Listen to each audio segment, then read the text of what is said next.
서방 특파원도 중국 탈출. 중국은 정말 최악. 이게 무슨 말일까요, 여러분?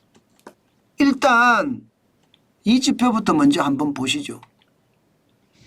서방 언론사 중국 주재 특파원입니다. 최근 6년 사이 기준입니다. 2024년 9월 현재 뉴욕 타임스는요 10명이 2명으로 줄었습니다. 10명이. 예, 월스트리트 저널은요 15명이 3명으로 줄었습니다. 워싱턴 포스트는요 2명이 다 철수해버렸습니다. 0명이. 와, 이거 여러분 진짜 충격적이지 않으세요? 기본적으로 여러분 중국 경제가 어떻게 된다 이 말은 기사 자체가 홍보가 되는 거잖아요. 그럼 중국이 훨씬 경제적으로도 돈 안 들이고 홍보할 수 있는 게 언론사들이 있다는 사실이거든요. 그것도 외국 언론사들이 있다는 것은 돈 안 들이고 국가 홍보를 할 수 있다는 이야기예요. 그런데 워싱턴 포스트 같은 데가 탈출해버렸어요. 다. 월스트리트도 지금 15명에 3명으로 줄어들고요. 게다가 뉴욕타임스도 그만큼 줄어들고요. 이것은요 여러분 두 가지를 해석할 수 있습니다. 하나는요 중국의 언론 통제가 굉장히 심해졌다. 이렇게 말입니다. 예, 이것은 여러분 저는 충격이라고 생각하거든요. 두 번째는요 중국은 더 이상 취재 대상이 아니다. 이렇게 판단할 수 있습니다. 취재 대상이 아니다. 이것은 어떻게 생각하면 뉴스를 양산하지 못하는 거예요. 새로운 소식을 만들지 못한다는 거예요. 중국이 망해가고 있다는 이야기입니다. 당장 말입니다. 중국이 언론 통제를 한다는 이야기는 당연히 이 지수에서 나옵니다. 여러분 보시다시피 세계 언론 자유 지수를 보면 순위가 북한하고 중국하고 비슷해요. 북한이 177이고요. 중국이 172위예요. 뭐 그게 그거죠. 그게 그겁니다. 그야말로 중국에서는 언론 통제가 굉장히 심하다는 거예요. 오죽했으면요. 이코노미스트의 데이비드 레니 이 지국장이 뭐라고 이야기했나 하면요. 중국에서 취재하는 일이라는 것은 충격적으로 외로운 일이다. 이렇게 이야기했습니다. 충격적으로 외로운 일. 예, shockingly lonely business라고 했어요. shockingly lonely business. 엄청나다는 이야기예요. 중국에 취재가 안 된다는 이야기예요. 취재가 안 된다. 그만큼 말입니다.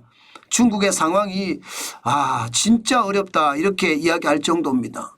여러분 알다시피 이 데이비드 렌이라는 이 친구는요. 아마 차관이라고 하는 차관이라고 하는 차관이라는 말이 찻집이란 뜻이거든요. 중국에 대한 이야기를 칼럼으로 계속 써왔던 그런 기자예요. 그런 기자까지 떠날 정도면 취재가 진짜 어렵다는 이야기가 되는 건가요? 저는 여러분 중국이 취재가 어렵다. 이 속에는요. 확실하게 뒤집어 보면 두 번째 제가 이야기했던 거 있죠. 중국 경제가 뉴스가 없다는 이야기. 맞습니다. 중국 경제 지금 꼬꾸라지는 거예요. 굉장히 어려워져도 이 정도까지 어려워지나 그렇게 이야기할 정도로 진짜 어려워진다는 이야기입니다. 그러다 보니까 뉴스가 만들어지지도 않는 것도 당연하고요.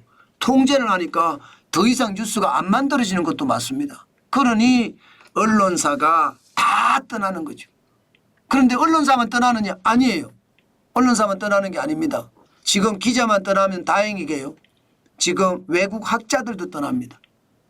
홍콩 보안법이 시행된 이후로 2021년에서 2022년 사이 중국 8개 공립대학에서요 360명의 학자가 떠났습니다.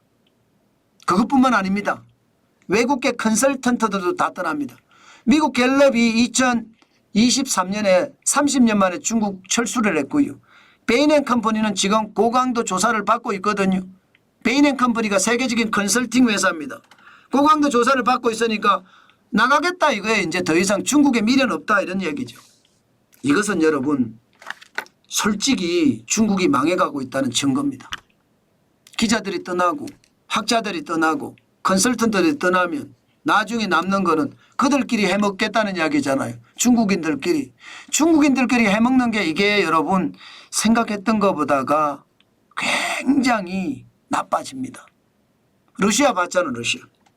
예, 1960년, 70년 이때만 하더라도 미국하고 쌍벽을 이룰 정도로 경쟁이 굉장히 심했습니다. 기술력도 좋았고 경제도 좋았고. 지금은 어떻게 됐습니까? 페레스트로이카 나오면서 무너졌잖아요, 완전히. 완전히 무너져. 중국이 그렇게 안 되리라는 보장이 있을까요? 저는 중국이 그렇게 될 가능성은 굉장히 높다고 봅니다. 중화 사상이라고 해서 중국계 뭐 33개 성인가요? 33개 성을 뭐 계속 33개가 31개 성이죠. 31개 성에 50개 민족 55개지 55개 소수민족이 있는데 이거 계속 통제해서 간다는 거 저는 쉽지 않다고 봐요. 결국 경제가 나빠지면 중국도 혼란이 오는 거고 혼란이 오면 예, 과거 소련 탓이 안 된다는 거 예, 저는 장담할 수 없다고 봅니다. 과거 소련처럼 그렇게 무너질 수도 있다. 저는 그렇게 생각합니다. 기자들, 학자들, 컨설턴트들 다 떠나니 그만큼 어려워진다는 이야기가 현실이 된다는 이야기. 저는 여러분에게 먼저 말씀을 드리겠습니다. 제가 왜 먼저라고 했느냐. 이게 분명히 그런 일이 벌어질 겁니다. 중국의 상황이 진짜 나빠지는 그 상황이 올 거라는 말씀이죠.